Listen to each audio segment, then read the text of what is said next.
Hi, I'm Michael Kidd, and today I'll be talking about energy solutions. Some of the objectives I'd like you to get out of this presentation are to really understand where power and electricity come from and the components of each different type of energy source there are, and to really understand what provider of energy is our best hope for the future. Energy is one of the most important things in our society today. It's one of the components in a healthy and strong modern society. All of the developing countries are in need of electricity and power and energy. We take a look around the world today and everything is powered off energy. And do we ever really stop and think where this energy comes from and how it is provided? Those are some of the things I kind of want to talk about today, and also each different type and the pros and cons of each one. The United States Department of Energy has estimated that by 2015, our energy needs will increase by 30%, thus requiring us to be able to find more ways to produce energy for the demand in the years to come. Here are some forms of energy that are quite popular around the world, and specifically the United States. We have coal, nuclear energy, natural gas, oil, thermal, and renewable resources such as wind, solar, and hydroelectricity or dams. Let's go over the breakdown of consumption of the energy in the United States. This according to 2010. Looks like coal has the vast majority of our energy at 51%. So 51% of our electricity needs are given to us from coal. 20% nuclear, 15% natural gas, 9% hydroelectricity, 2% oil, and 3% other, as in windmills or biothermal or geothermal energy.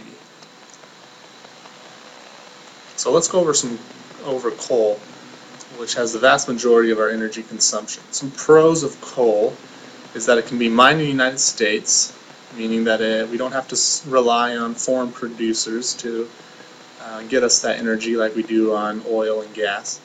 It's very inexpensive to mine and to produce and run. It's a renewable resource, so it's free to us. It's much more efficient than any other source of energy.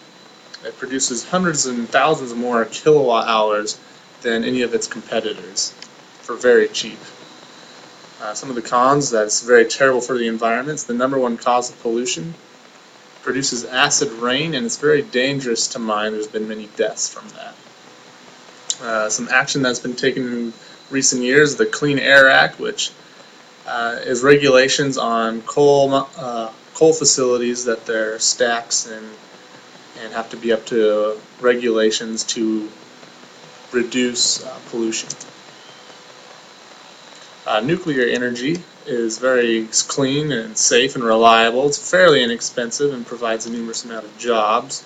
However, it creates nuclear waste, which we're still trying to decide where to dispose of that stuff. It's very harmful and has radiation, which is very chemically unhealthy for the environment and is very deathly to humans.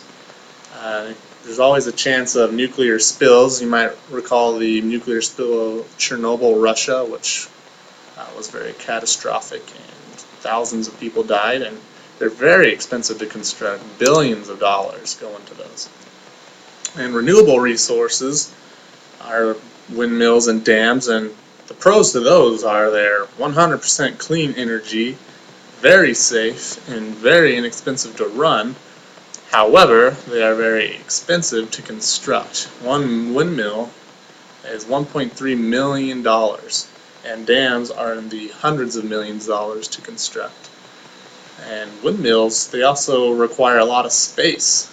And to fulfill the energy needs of the United States, the whole country would have to be filled of windmills, which is impractical because it leaves no space for human inhabitants. So in conclusion, there are many forms of energy, and there are no other form of energy seems to be very practical except coal.